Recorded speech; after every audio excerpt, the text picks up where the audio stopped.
의를 위하여 박해를 받는 자는 이라는 제목으로 하나님의 말씀을 증거하겠습니다. 어떤 세 사람이 차를 타고 가다가 교통사고가 났어요. 그래서 이 사람들이 그 사고로 죽게 되어서 이제 하늘나라에 가게 됐는데, 하늘나라에 가는 중에 이런 질문을 받았답니다. 당신들은 장례식장에서 당신의 가족이나 또 친구들에게 어떤 말을 듣고 싶습니까? 이렇게 물었대요. 그랬더니 맨 처음 사람이 의사였는데, 저는 히포크라테스와 같은 그런 명의였다라고 하는 그런 소리를 듣고 싶습니다. 이런 얘기를 했고요. 두 번째 사람은 교사였는데, 정말 자라나는 꿈나무들인 아이들을 잘 가르치는 그런 좋은 교사였습니다. 라고 하는 그런 얘기를 듣고 싶습니다. 이렇게 얘기를 했대요. 자, 여러분들이 이런 상황이라면 여러분들은 무슨 얘기를 듣고 싶어요? 참 아까운 사람이 갔어. 아유, 더 살았어야 되는데. 아까워. 이런 얘기 듣고 싶어요? 근데 마지막 사람이 이제 목사였는데, 이 목사는 이런 말을 듣고 싶었다고 합니다. 이봐, 저 사람이 움직여! 뭐 이런 얘기를 듣고 싶었다라고 하는 그런 이야기를 하더라고요. 여러분, 장례식장에서 살아 움직이면은 그게 제일 좋은 거 아니에요? 네, 그래가지고 그런 얘기를 했다고 하는데, 근데 저는 같은 목사로서 그 얘기보다는 이런 말을 듣고 싶어요. 의를 위하여 핍박받기를 그렇게 두려워하지 않았던, 진짜 천국을 소유했던 목사였다. 그런 얘기를 듣고 싶습니다. 자, 오늘 말씀을 다시 한번 읽어볼까요? 마태복음 5장 10절입니다. 의를 위하여 박해를 받은 자는 복이 있나니 천국이 그들의 것임이라. 자, 그런데 예수님 말씀은요, 박해받은 사람이 복이 있다 이렇게 얘기하거든요. 근데 여러분 생각해 보세요. 박해를 좋아하는 사람이 누가 있겠습니까? 그 박해라고 하는 말만 들어도 나하고는 좀 상관이 없었으면 좋겠다 이런 생각이 드는 단어 아니겠습니까? 근데 예수님께서는 박해받은 사람이 복이 있다 이렇게 말씀하세요. 박해는 다른 말로 이렇게 말할 수가 있죠. 고난이나 핍박 이렇게 바꿔볼 수가 있어요. 그러니까 고난받은 사람이 복이 있다. 핍박받은 사람이 복이 있다. 이런 얘기거든요. 자, 그런데 박해에도 종류가 있더라고요. 우리가 아까 읽었던 베드로전서 2장 18절부터 20절의 말씀을 다시 한번 보면 한번 볼까요? 사환들아 범사에 두려움으로 주인들에게 순종하되 선하고 관용하는 자들에게만 아니라 또한 까다로운 자들에게도 그리하라. 부당하게 고난을 받아도 하나님을 생각함으로 슬픔을 참으면 이는 아름다우나 죄가 있어 매를 맞고 참으면 무슨 칭찬이 있으리요. 그러나 선을 행함으로 고난을 받고 참으면 이는 하나님 앞에 아름다우니라. 자, 이 말씀에는 세 종류의 박해가 있다라고 이렇게 말씀을 하고 있습니다. 첫 번째는 뭐냐면 자기의 죄와 잘못으로 인해서 고난받는 것. 자, 20절 앞부분에 보시면 죄가 있어 매를 맞고 참으면 무슨 칭찬이 있으리요 이렇게 말을 했죠. 그러니까 뭐냐면 자기의 죄로 인해서 내 잘못으로 인해서 고난당할 때가 있다는 거예요. 근데 여러분 엄밀하게 말하면 이건 박해라고 볼 수 없지 않습니까? 왜냐하면 내가 잘못해서 그런 건데 이걸 무슨 박해라고 할 수 있겠습니까? 대개 이런 경우는 무엇 때문인 경우가 많아요. 내가 욕심부리다가 내 이속을 챙기다가 그러다가 잘못되는 경우가 있다라고 하는 거 아니겠습니까? 그래서 이런 경우는 하나님께 영광이 되지 못하는, 하나님께 누를 끼치는 그런 경우가 되는 경우가 많습니다. 또 베드로전서 4장 15절 말씀을 보면 너희 중에 누구든지 살인이나 도둑질이나 악행이나 남의 일을 간섭하는 자로 고난을 받지 말라 이렇게 권고하고 있는데, 자, 우리가 자기 잘못을 인해서 이렇게 고난받는 경우가 많기 때문에 바로 이와 같은 케이스들로 인하여서 고난받는 사람 되지 말라 그렇게 얘기하고 있습니다. 자, 그 다음에 두 번째 고난은 부당하게 받는 고난입니다. 개역성경에는 뭐라고 말하냐면 애매하게 받는 고난이다 이렇게 말해요. 애매하게 받는 고난. 이게 뭐냐면, 자, 내가 잘못한 거 없어요. 내가 잘못한 게 없는데 다른 사람이 잘못했다든지 어떤 상황, 특별한 상황으로 인하여서 그래서 내가 고난받게 되는, 어떻게 보면 좀 억울하죠. 내가 잘못한 것도 아닌데 남 때문에 아니면 어떤 다른 상황 때문에 내가 해를 당하게 됐으니까 이런 거예요. 나는 조심하는데 옆집에서 불났어요. 그래서 우리 또 홀라당 타버렸습니다. 그리고 나는 가만히 있었는데, 나는 조심했는데, 그런데 이상하게 어려움당하고 피해를 받더라. 이렇게 당하는 고난들이 있다는 거예요. 이런 경우가 진짜 애매한 거 아니겠습니까? 애매하게 받는 고난이 있다. 자, 이러면 사람들이 갖게 되는 생각이 뭐냐면, 왜 하나님께서 나한테 이런 고난을 주실까? 왜 나한테 이런 시련을 주실까? 이런 생각들을 한다라고 하는 거예요. 그거 아니면은 마귀가 나를 지금 시험하고 있다. 이렇게 또 생각하는 사람들이 있고요. 근데 여러분, 이거 두 개 다 옳은 생각이 아닙니다. 성경은 뭐라고 말하고 있냐면, 야고보서 1장 13절에 사람이 시험을 받을 때에 내가 하나님께 시험을 받는다 하지 말지니 하나님은 악에게 시험을 받지도 아니하시고 친히 아무도 시험하지 아니하시느니라. 이렇게 말씀해요. 그러니까 무슨 말이에요? 한마디로 말하면 이 시험은 하나님께서 나한테 주신 게 아니라는 거예요.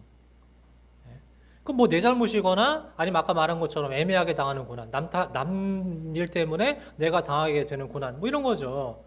자, 그래서 이런 상황일지라도 하나님께서 하시는 일은 뭐냐면 그럼에도 불구하고 하나님께서는 나를 일단 지켜 보호하신다는 거예요. 고난당한 나를 지켜 보호해 주고요. 그런 다음에 때로는 나를 연단시켜서 더욱더 강한 사람, 더욱더 순결한 사람으로 바꿔주신다라고 하는 이야기입니다.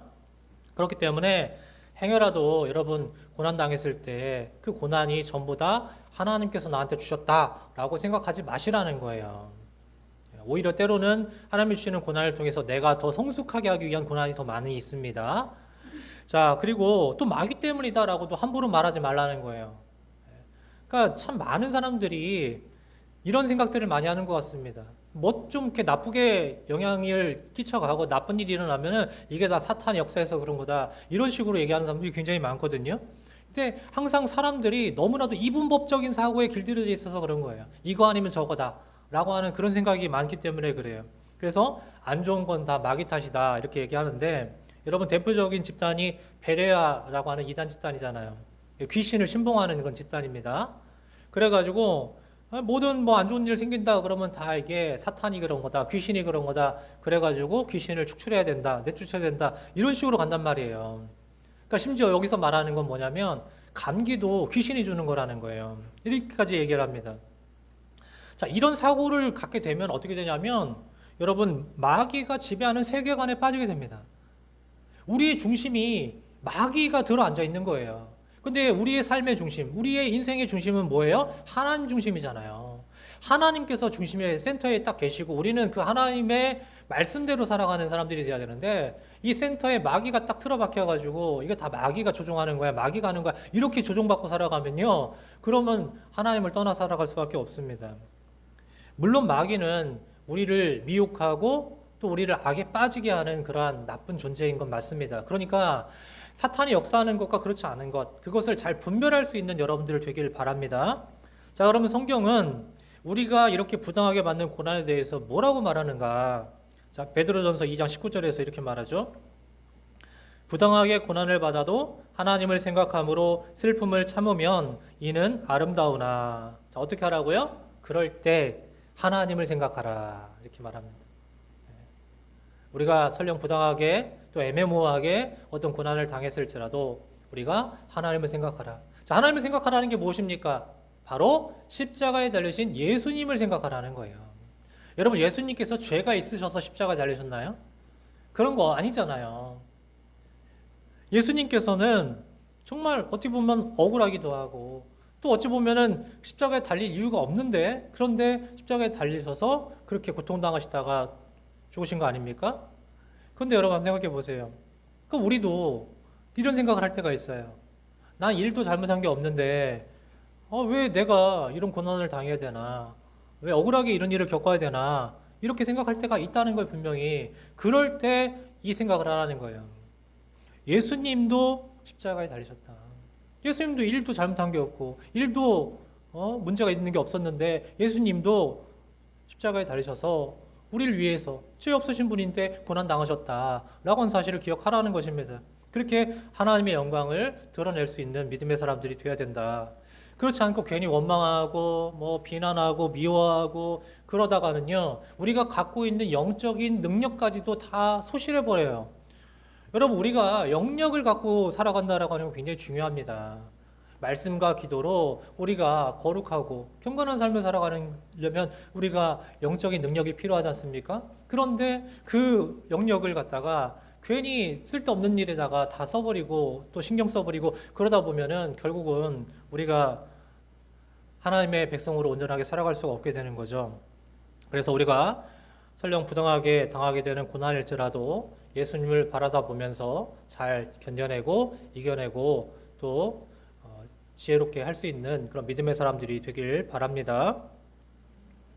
자, 세 번째 고난입니다. 세 번째 고난은 베드로전서 2장 20절 하반절입니다.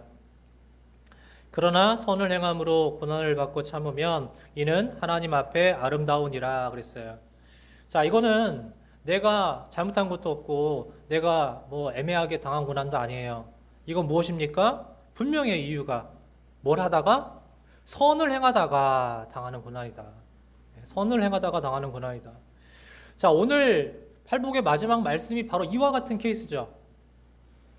내가 당하게 되는 고난, 바로 선을 행하다가, 다른 말로 하면 의를 행하다가 당하게 되는 고난이 있다. 이런 이야기입니다. 자, 성경은 선과 또 의를 세상 것과 구별돼서 말하고 있습니다. 여러분, 세상에서도 선이 있고요. 세상에서도 의라고 하는 게 있어요. 그죠? 그런 개념이 있습니다. 그런데 성경이 말하는 그러한 개념은 세상 것과 달라요. 성경이 말하는 의와 선이라고 하는 개념은 무엇입니까? 바로 예수 그리스도를 믿는 믿음을 가지고 나타나는 거거든요. 그 안에서 나타나는 거란 말이에요. 그래서 디모데후서 3장 12절에 보니까 무릇 그리스도 예수 안에서 경건하게 살고자 하는 자는 박해를 받으리라 이렇게 말했는데, 여러분, 예수님께서 원하시는 대로 그리고 그분의 말씀대로 따라 살다 보면 필연적으로 뭘 당하게 된다? 박해를 받게 된다. 그런 얘기죠. 자, 우리가 물론 주님을 위해 살다 보면 복과 은혜를 받아요. 그렇죠? 우리가 처음부터 예수 믿으면 박해만 받아요. 그러면 누가 믿겠습니까? 근데 예수님을 믿을 때 우리는 주님께서 주시는 복과 은혜를 받는단 말입니다. 근데 그거는 주님이 주시는 거고, 세상이 우리에게 주는 건 뭐라는 거예요? 바로 미움과 고난과 박해를 준다라고 하는 것입니다. 자, 어떤 사람은 예수 믿으면 형통한다라고 하니까 그 말에 솔깃해가지고 덥석 예수 믿고 교회 나와가지고 신앙생활을 하다가, 그런데 그게 아니다 생각해가지고 시험 들어가고 교회를 나가는 사람들도 있단 말이에요, 분명히. 근데 여러분 한번 생각해 보세요. 요즘에 사람들이 그런데요. 여러분 복 받으십시오. 부자 되십시오. 성공하십시오. 그러면 사람들이 쌍수를 들고 아멘 그런데요. 근데 여러분 저와 함께 예수를 위해 고난받읍시다 라고 말하면 사람들이 쎄하다는 거예요. 조용하대요. 왜 그럴까요? 믿긴 믿어도 너무 자기중심적으로 또 자기 편리한 대로 믿는 그런 신앙이 요즘은 너무나도 팽배하기 때문에 그런 것입니다. 근데 여러분 그러면 안 되죠. 우리가 택해야 될 고난이 있다라고 한다면 그거는 주를 위해 선을 행하다가 또 의를 위해서 박해받는 그런 고난을 우리가 살아가야 된다라고 하는 거예요. 자, 예수님은 의의 근원이신데 그런 분을 내 안에 모시고 예수님을 닮아가는 삶을 살면, 즉 예수님 말씀과 뜻을 따라 살아가고 또 예수님을 전하고 또 예수님께 나의 모든 걸 드리는 삶을 살아가면 뭐가 드러날까요? 나의 모습을 통해서 뭐가 드러날까요? 바로 예수님이 드러난다는 거예요. 예수님께서 나타나신다는 거예요. 어떤 예수님이죠? 거룩하시고 순결하시고 의로우신 예수님께서 나를 통해서 세상에 나타난다라고 하는 것입니다. 근데 여러분 세상은 어때요? 세상은 거룩하지도 않고 순결하지도 않고 의롭지도 않아요. 불의합니다. 더럽습니다.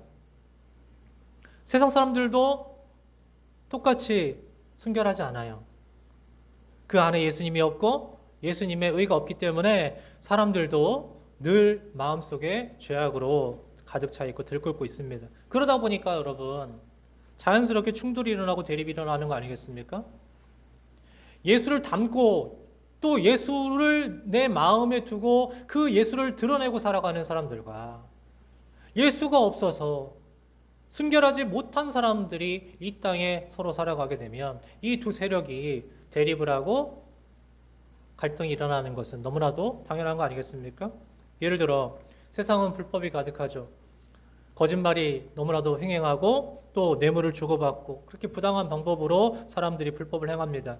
하지만 나는 예수를 믿기 때문에 정직을 행하며 살길 원합니다. 그러다 보면 당연히 세상과 내가 충돌이 일어날 수밖에 없어요. 세상은 음란의 문화입니다. 불륜을 자랑합니다. 또 음란한 문화가 판을 칩니다. 그러나 나는 예수를 위해서 순결을 택하니 사람들이 나를 비웃고 조롱하고 무시하여 충돌이 일어납니다. 또 세상은 미움과 복수의 문화입니다. 세상은 복수는 나의 것이라고 외칩니다. 근데 나는 예수를 믿어 사랑과 용서를 택하니 충돌이 일어나요. 또 세상은 우상 숭배를 합니다. 탐심과 돈과 권력을 숭배하고 온갖 거짓 신들과 그리고 조상 숭배를 합니다. 하지만 난 예수를 믿어 오직 하나님만을 믿고 그분만을 예배하니 세상과 충돌할 수밖에 없어요. 여러분, 세상은 하나님을 싫어합니다. 그래서 우리가 복음을 들고 나가서 복음을 전하면 사람들이 그렇게 싫어하고 우리를 비난합니다. 안티를 위한 안티예요. 허나 나는 예수를 전하고 그분의 사랑과 구원을 전하기 때문에 충돌이 불가피하게 일어날 수밖에 없다라고 하는 것입니다. 여러분, 이런 예들은 제가 수없이도 될 수가 있어요. 정말 많죠. 그러니까 내가 정말 예수 그리스도를 위해서 살아가면 이 세상과 이렇게 충돌이 일어나고 어려움이 일어나고 하는 것들이 너무나도 많아요. 그게 나타난다는 거예요. 다시 말해 내 삶을 통해서 예수님을 닮은 진실과 정직과 순결과 용서와 사랑과 순종과 거룩이 나타나게 될 때, 그때 비로소 내가 의를 위하여서 선을 위하여서 살아가고 있다라고 하는 그런 증거가 되는 것입니다. 그런데 세상은 그렇지 않으니까 자꾸 우리와 충돌이 일어나고 다툼이 일어나요. 그렇기 때문에 여러분, 우리가 고난과 박해를 받게 되는 것은 너무나도 당연하다라고 말할 수가 있습니다. 자, 그런데 문제는 이거예요. 자, 여러분, 지금까지 말했던 이런 충돌이 여러분에게도 일어나고 있습니까? 여러분들의 삶 가운데에서 제가 말했던 것 같은 그런 충돌, 세상과의 그런 어떠한 갈등, 이런 것들이 일어나고 있나요? 별로 없으십니까? 여러분 주변에는 너무 젠틀한 사람들만 있어가지고 서로 다툴 일이 없어서 그래서 없다고 생각하십니까? 그럼 그게 아니죠. 뭐가 문제인 거예요? 내가 예수를 위해 살고 있지 않다라고 하는 거예요. 이런 갈등이 없다면, 내가 예수를 위해서 살고 있다면 주변에서 갈등은 불가피하게 일어날 수밖에 없는 거예요. 세상이 불법을 행하여도 내가 두 눈을 딱 감고 그리고 이번 한 번만 하면서 그냥 넘겨버리거나, 또 세상이 음란을 행할 때 나도 그러한 문화에 휩쓸려서 그냥 쓸려간다거나, 그래서 나 역시도 불순종을 택하고 탐심과 돈과 우상을 숭배하면서 살아가잖아요. 그러면 자연스럽게 충돌이 일어나지 않아요. 왜냐하면 그들과 나는 똑같기 때문입니다. 그들과 내가 구별되어 다르다면 반드시 뭔가 충돌이 일어나게 돼 있어요. 근데 너무나도 평화롭다. 그러면 나는 그들을 쫓아 살아가는 거예요. 세상 문화와 어둠을 쫓아서 살아가는 것입니다. 근데 여러분, 우리 교인들 중에서 실제로 이러한 갈등 없이 살아가는 사람들이 얼마나 많습니까? 충돌 없이 살아가는 사람들이 얼마나 많습니까? 이렇게 살면서 그럼 괜찮냐? 안 괜찮아요. 안 괜찮다고요. 마음이 안 괜찮잖아요. 마음이. 죄책감이 들잖아요. 어쨌든. 여러분, 우리나라 사람들은 중간을 참 좋아하는 것 같아요. 그래서 어렸을 때부터도 아이들한테 교육을 시킬 때 뭐라고 이야기하냐면, 야, 중간만 해, 중간만. 뭐 이런 얘기들을 참 많이 했던 것 같아요. 중간만 해. 너무 지나치게 튀지 말고, 너무 지나치게 밑바닥에서 뒹굴지 말고, 딱 중간 정도만 해. 이렇게 이야기하는 사람들이 많아요. 그래서 그런지 신앙생활도 딱 중간만 하려고 하는 사람들이 있더라고요. 너무 열심히 하지 마. 그냥 딱 중간만 해. 그게 딱 적당해. 좋아. 이렇게 얘기하는 거예요. 근데 여러분, 신앙은 중간이 없습니다. 한번 따라해 볼까요? 신앙은 중간이 없다. 여러분, 신앙은 중간이다, 중간이 있다라고 말하는 건요, 타협이고 자기 합리화일 뿐입니다. 뭐 이 정도면 괜찮지 않을까? 어떻게 그렇게까지 해? 그렇게까지 하는 건 목사님이나 사역자들이 하는 거고 우리는 그렇게까지 할 필요는 없어. 평신도들은 그냥 딱 이 정도만 하는 거지. 이 정도면 됐어. 이렇게 생각하는 거. 예. 여러분은 그게 중간이라고 생각하겠지만 중간은 아니에요. 그거. 그게 뒷걸음치기 위한 준비 동작입니다. 중간이 아니란 말이에요. 옛날에 투캅스라고 하는 영화가 있었어요. 여러분 혹시 기억나세요? 투캅스. 예. 안성기라고 하는 배우가 이제 형사로 나오는데 이 안성기 형사가 뭐 하냐면 여기저기 업소를 다니면서 돈을 이렇게 상납받는 거예요. 그러니까 몰래 몰래 그렇게 받아 먹은 뇌물로 인해서 큰 집을 사가지고 그래서 자기 진짜 집은 큰 집이야. 아주 좋은 집이에요. 근데 이게 비리 형사로 이제 찍힐 것 같으니까 아주 허름하고 조그만 집 하나를 구해놓고 퇴근할 때는 글로 들어가는 척 하고서 실제로는 자기 집으로 가는 거예요. 나중에는. 예. 그런 이중 생활을 합니다. 근데 이 사람이 또 교회를 다녀요. 예, 교회 가가지고 예배 드리면서 막 눈물 질질 짜면서 막 주여 하나님 그러면서 막 예배 드려요. 그리고 집에 와가지고 자기 부인한테 뭐라고 이야기하냐면 아유 내가 오늘 교회 가가지고 회개했더니 기분이 너무 좋아 속이 뻥 뚫렸어 막 이런 식으로 얘기를 한단 말이에요. 그러고 나서 또 다시 출근하면 또 삥 뜯으러 다니는 거예요. 여러분 우리가 적어도 그렇게 살면 안 되잖아요. 정말 어느 최고 수준의 신앙 수준을 보여주는 그 정도까지는 못 가더라도 이렇게 이중적인 잣대를 가지고 교회에서 어떻게 살았는지 거룩하게 살았는지 뭐 근데 세상에 나아가면 정말 세상 사람들과 똑같이 세속적인 그런 모습으로 살아가는 이중적인 삶 이렇게 살아가면 안 되지 않겠습니까? 오히려 실제 삶의 현장에서 우리가 의롭게 살아가는 삶의 모습을 보여주고 나타내 보여줘야 되지 않겠습니까? 적당히 타협하고 자기 합리화하려고 하는 그런 것들을 버려야 된다라고 하는 것입니다.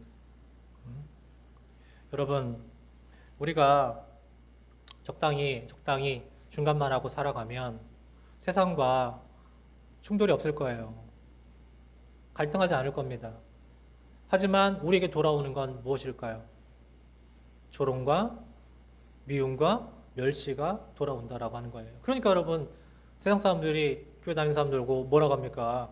교회 다니는 놈들이 더 심하다, 더하다 이런 얘기들을 하는 거 아닙니까? 그런 얘기를 들을 때 여러분 경각심을 가져야 됩니다. 저 사람들이 몰라서 저런 말 하는 거야. 이렇게 자기 합리화할 게 아니라 저 사람들이 뭘 봤는지 뭘 들었는지 그걸 알기 때문에 우리를 욕하는 거다라고 생각을 해야 되는 거예요. 여러분 투캅스 영화가 허구지만 그런데 이 영화를 만든 제작자 그리고 또 연출한 사람이 뭔가 본 게 있으니까 그걸 갖다가 영화화한 거 아니겠습니까? 그러니까 우리의 그런 면이 있다라고 하는 걸 잘 알아야 돼요. 그러니까 그런 이중적인 나를 통해서는 결코 우리가 세상에 어떤 좋은 영향을 끼칠 수도 없고 또 변화를 줄 수도 감동을 줄 수도 없다라고 하는 사실을 기억하셔야만 되는 것입니다. 제가 좀 오늘 여러분들한테 불편한 말씀을 하고 있는지도 몰라요. 왜냐하면 복에 대한 말씀을 전한다고 해가지고 복 받을 준비를 하고서 딱 왔는데 목사님이 매주 하시는 말씀 보면은 똑바로 해라 이런 얘기를 더 많이 하는 것 같아가지고 좀 부담스러운데 뭐 이런 얘기들을 할 수 있는지 모르겠지만 근데 여러분 어떻게 하겠습니까? 이게 제 말이 아니라 주님 말씀인데 예? 주님께서 그렇게 말씀하신 거라 저는 그대로 전하는 것뿐인데 그러니까 다 여러분을 사랑하셔서 여러분들이 똑바로 살게 하기 위해서 주님께서 주시는 말씀이다라고 여러분들이 받으셨으면 좋겠습니다. 그러니까 주님은 여러분들이 그저 예수 믿고 구원받는 그런 수준 또 여러분들이 교회 와서 예배드리고 마음이 평안해지고 그렇게 복받고 가는 수준 여기에 머물기를 원하지 않으세요. 주님은 한 걸음 더 나아가서 어떤 삶을 살기 원하냐면 우리가 예수님을 위해 사는 사람들이 되길 원하신단 말이에요. 근데 그렇게 살면요 세상과의 충돌은 불가피합니다. 예수님을 위해 살아가려고 하면 분명히 세상과 충돌이 일어납니다. 왜 그러냐면 여러분 예수님도 그러셨잖아요. 예수님 당신도 그 당시에 예수님께서 말씀을 전하시고 여러 가지 이적을 행하시고 그렇게 하실 때마다 항상 반대 세력들이 와가지고 딴지 걸고 시비 걸고 그렇게 하지 않았습니까? 그렇기 때문에 예수님을 위해 살아갈 때도 똑같은 일이 일어난다라고 하는 것입니다. 그런데 여러분 그런 고난은 예수님을 위해 살아가다 당하게 되는 그런 고난과 핍박은 오히려 감사하지 않을까요? 왜요? 내가 예수님을 위해 살고 있다라고 하는 증표가 되니까. 오히려 아무 일도 없고 너무 편안하기만 하고 어떤 갈등도 없고 그렇다라고 하는 것을 부끄러워해야 되는 거 아닐까요? 우리 믿음의 사람이라고 하면서 오히려 세상과 별다름 없이 살아가는 그 삶이 오히려 내가 정말 죽어가고 있구나라는 것을 깨달아야 되지 않겠습니까? 제가 팔복을 시작할 때 이 팔복산을 갖다가 히브리어로 하르 오셰르라고 했었는데 여러분 기억하시나 모르겠습니다. 하르 오셰르. 이 하르가 산이고요. 오셰르가 삶의 태도, 삶의 방향 뭐 이런 뜻입니다. 삶의 태도, 삶의 방향. 그러니까 팔복을 우리에게 주셨을 때 그건 우리의 어떤 삶의 태도와 삶의 방향을 제시하신 것이다. 8가지의 그러한 태도와 방향을 제시하신 것이다. 그런 얘기거든요. 그래서 오셰르를 영어로 하면 go straight, go on이라고 했어요. go straight가 뭐예요? 똑바로 가라는 거예요. 똑바로. go on. 계속 가라. 똑바로 계속 가라. 그런 얘기거든요. 그러니까 다른 말을 하면 하나님의 뜻과 말씀을 따라서 그러니까 좌로나 우로나 치우치지 말고 그냥 곧장 가라. 가는데 한눈 팔거나 거기 멈추지 말고 포기하지 말고 그냥 계속 가라. 이런 얘기를 하는 거예요. 여러분, 바로 그 자체가 복이다. 그렇게 살아갈 때 진정한 행복이 우리에게 주어진다라고 하는 거예요. 결국 복이라는 것은 무엇입니까? 내가 주를 위해서 어떤 삶의 태도를 갖느냐, 어떤 삶의 방향을 갖고 살아가느냐라고 하는 게 중요한 거예요. 그러니까 여러분, 복은 소유의 문제가 아닙니다. 우리는 복이라고 하면은 내가 뭔을 갖고 뭔가를 소유하고 이런 걸로 많이 생각을 하잖아요. 그런데 주님께서 나에게 주시는 진정한 복이란 바로 주를 위해서 살아가는 우리의 삶의 태도와 또 삶의 방향의 문제다. 그래서 그걸 만족하면서 그걸 통해서 우리가 살아갈 때 반드시 주님께서 주시는 최고의 복이 있다. 그런 삶이 최고의 복된 삶이다 라고 하는 것을 우리에게 다시금 말씀해 주고 있는 거예요. 사랑하는 여러분, 예수님께서 우리를 부담 주시려고 이런 말씀 주시는 거 아닙니다. 우리가 팔복이 있다라고 했을 때 처음에는 8가지의 복이 무엇일까? 그 복을 통해서 내가 정말 최고로 행복한 사람이 돼야지라고 하면서 아마 세속적인 그런 복에 대한 생각을 안 해보진 않았을 겁니다. 그런 복이 있을 거다 생각했을 거예요. 그런데 주님 주시는 복은 그런 거 아니에요. 우리가 이제는 그러한 유아기적인 그러한 신앙의 상태에서 좀 깨야 됩니다. 좀 더 성숙한 자세로 나아가야 됩니다. 바로 정말 예수를 구주로 믿고 살아가고 천국을 향하여서 나아가는 하늘 백성이라면 너의 삶이 이제는 바뀌어야 된다라는 얘기거든요. 지금까지와는 확연하게 다른 삶의 태도와 삶의 방향을 가지고 그렇게 나아가야 된다. 끝까지 그렇게 천국을 향해서 직진해야 된다라고 하는 것을 말씀해 주고 있는 것입니다. 그러니 여러분, 중간은 없다. 꼭 기억하세요. 신앙은 중간이 없습니다. 절대 타협, 자기 합리화하지 마시고 go straight, go on 끝까지 그렇게 할 수 있는 여러분 되길 바랍니다. 그러면 우리에게 가장 큰 복, 우리에게 주어지는 가장 큰 복이 뭐예요? 예수를 구주로 믿고 하늘 백성이 되는 복이에요. 이 복을 우리가 부끄럽지 않게 당당하게 거머쥐고 그렇게 주님을 만나러 갈 수 있는 줄 믿습니다. 이렇게 성공하는 하나님의 백성, 정말 주를 위해서 헌신하고 수고해서 축복받는 백성들 다 되시기를 주의 이름으로 간절히 축원합니다.